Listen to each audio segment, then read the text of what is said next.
We turn now to someone with experience in exactly the independent administration of the law, the former U.S. Solicitor General, Neil Katyal. Your thoughts on what is a very serious phase in all of this? I really appreciated, Ari, your discussion so far, because politicians can't embrace this kind of rhetoric. I mean, it's a very scary turn for the nation when politicians start defaulting to threats of violence if the far right doesn't get its way. I don't think you get to say, oh, I'm worried about riots, or riots are going to happen, and not even condemn it or anything, as some of those excerpts you just did said. And I think it's also just fundamentally wrong. Our system is obviously strong enough to handle an indictment of former President Trump.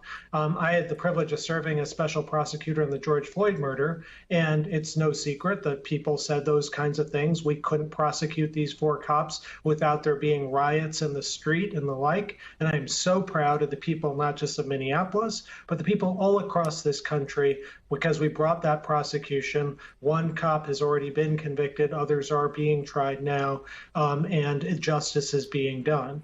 And if there's any doubt about kind of, the corruptness of the criminal justice process as Donald Trump is trying to insinuate, just remember, first, a federal judge has already found probable cause to believe that Donald Trump has committed these crimes. Second, if there is an indictment, there'll be a trial, not just in front of judges, but in front of a jury of Donald Trump's peers. And of course, Mr. Trump has the ability to appeal it all the way up to the United States Supreme Court, where, as he likes to remind people, he put 3 people on there.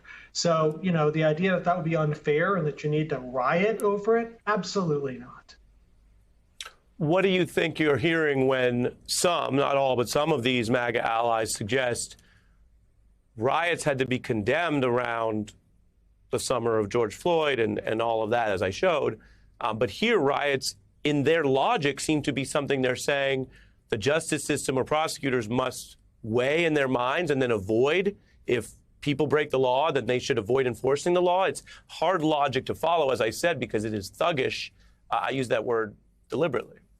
Yeah, it's thuggish, it's garbage. As George Sargent said in the Washington Post, Trump world right now is walking a line between predicting violence and actively threatening it. I think that's exactly right. And the reason for this is because Donald Trump has no defense whatsoever. We're 3 weeks into the search now. He has not given one explanation for what in the world he was doing with highly classified and sensitive national security documents involving human spies, electronic intercepts, and the like. And Donald Trump's not a quiet guy. So, that silence speaks volumes. Yeah. I mentioned some of the reporting, reading a little bit more here new from the Washington Post. It says Trump wants to find roadblocks. He amplified Lindsey Graham's suggestion and basically says where Graham was rationalizing possible violence, Trump appeared to be threatening it. Recent history suggests when Trump nods at such violence, some part of his base takes him very seriously. And that's written really diplomatically, Neil. I don't know how much farther one has to torture themselves in terms of grammar and sentence structure. It's 2022. They took him literally when he said, come to Washington and overthrow the election results. We know what we're dealing with.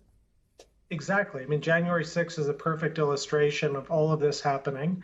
And, if there are people who think, let bygones be bygones and so on, just the events of the last 3 weeks demonstrate, the risk of not bringing a prosecution. Now, I don't think that's all that's going on here, Ari. I think that actually this affidavit that was released on Friday paints already, just in the redacted version that, we didn't get to see a lot of it because a lot of it's blacked out, but paints such a damning picture of former President Trump that I think a federal criminal indictment is very, very hard for Donald Trump to avoid at this point, because the affidavit shows he stole these documents, he lied about it, he refused to give the documents back after the request for more than a year.